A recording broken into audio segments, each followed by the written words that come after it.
We have been discussing the issue of media reform and the proposed revision to the Media Arbitration Act currently in the National Assembly right now.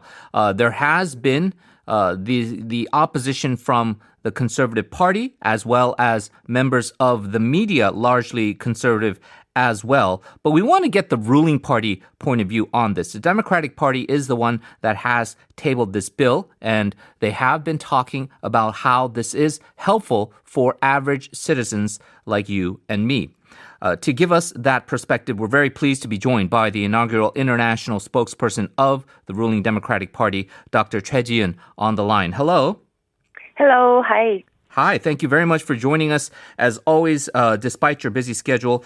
First, there is a bit of a disconnect. We hear from the media that this is this horrible bill, and the conservative politicians also saying that this is this attempt to regain control of the country by the ruling party and the current government. Yet, the majority of the public support this legislation. Where do you think the gap is coming from? Well, I think the opposition parties usually disagree with what the ruling party does, but the media may misunderstand the purpose and the detailed content of this law and perhaps perceive this law as a tool that reduces their freedom of speech, which is caused by major misunderstandings about the detailed content of this amendment to the Media Arbitration Act. Yeah, and so we should talk about those misunderstandings that you've been citing. So the media outlets who feel that they're the target of this, they say this will limit the freedom of expression and that it will gag the reporters. Can you give us your thoughts, and can you clear up some of those misunderstandings regarding the revision to the Media Arbitration Act? Sure. I mean, the amendment aimed to reform the media by increasing the media's responsibility for false and fake news. As you may know, the people's trust on Korean media is particularly low compared to other developed countries, and then also the DP, the ruling party, has been preparing this law for a couple of months, and then and it initially received many criticism about the initial amendment. So the DP revised the amendment based on such a criticism received. And for example, the bill is essentially a damage relief bill for the people who have suffered losses from the press with an enormous amount of social influence. So it's hard to comprehend the revision being criticized as a press gagging bill when those with economic and political power is excluded. For instance, politicians or high-rank government officials, high-ranks corporate executive excluded from this bill. It also required the media outlet responsible for such news to publish corrections or eliminate the problematic reports from the news services. So I think that some of the detailed contents have been either misunderstood or was not fully communicated with the media. But I think if they really read the details or contents of the law, I think a lot of things a lot of the criticism were caused by the misunderstanding. Right. And so there's that either intentional or unintentional misunderstanding by the media, as you say, and the way that they have been portraying this revision. But there are two sides to this. On the one hand, you have supporters of this bill, but you have even more stronger reformist voices in the Democratic Party who kind of wonder, this has been proposed for a long time now. The Internal Media Reform Committee has been reviewing this since May, yet they have waited till now, and this is just, the coincidence of this. This is after the chairmanship of Lee Nak-yeon, who is now running for president, but he had a chance to pass this, but he did not. But some people saying the ruling party is pushing it right now because they have the majority, and before they give up the 법사위, the legislative committee seat, and they have the 180 seats to push it, and they're angry over the 조국 attacks, and this is the reason why they're trying to push forward. What are your thoughts on those claims? Well, by the way, I think the bill has just passed this morning in 법사위 legislative committee. Okay. This reforming media has been a important part of the DP's reforming plans. And the President Moon promised those plans when he was initially elected by the citizens. So he is keeping, and also the Democratic Party is keeping those initial promises.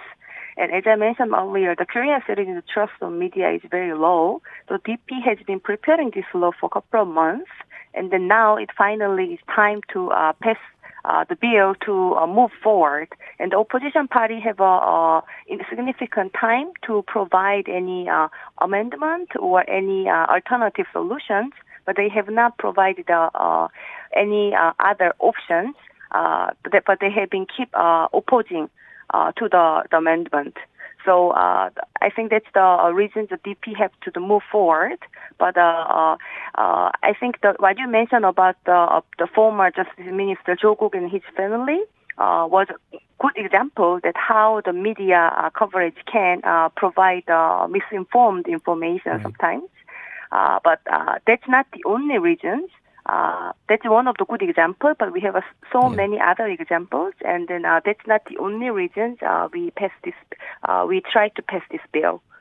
Yeah, one example I can think of is that Hangang Riverside death of the young man whose father kind of went on this big media campaign to find the supposed killer, and the media focused on this one individual who was the friend of the person, and it really kind of caused kind of a question why the media is going this route and whether they were doing a solid job of presenting the facts. As you know, Dr. Choi, there are people in the reformist side who might support the ruling party, but they're angry because, if anything, they believe that this bill does not go far enough, that it has been watered down, it's been weakened, and they want other aspects of the media reform, whether it's the vouchers that you mentioned or forcing the portals to open up their algorithms and other methods of trying to have a more fair and balanced media. So questions over whether this bill, the media arbitration revision, is enough. What are your thoughts on that? Do you think there is room for improvement regarding this issue? Yeah, I think that there is room for improvement, but as you mentioned, that we receive many criticism from opposition party and media, but while the citizens actually support for this such amendment. Mm-hmm. So it's the process of getting some balance and then get the certain consensus among all the stakes involved. But I have been working with the foreign media, with the DP, and then I see the major difference between foreign press and the Korean press is that the importance of the speed. So foreign press tend to take more time before they publish an article. Right. In Korea, the Korean media make money is depending on the clicks, the number of clicks on the internet portal, which link to their the news coverage. So that make them to report something as quick as possible. Sometimes even without checking even the facts, and sometimes putting the title as a sensitive or as dramatic as possible. So those are the deep problem, the real problem of the media culture here. And then I hope that such amendment can change those culture or the current situation about the media in Korea. So one thing that the reformers are worried about is that if the criticisms continue and we see that there is that so-called nunchi to the media where you kind of are worried that they might become too aggressive against you, that perhaps they should delay passing the revision for now. Is the ruling party considering that could be a possibility?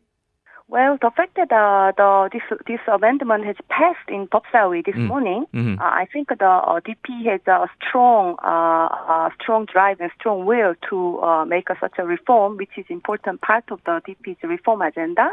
However, like the current today's TBS this morning, this kind of the broadcasting is very important for us to just share the information and then for the DP to just provide our voice to the media.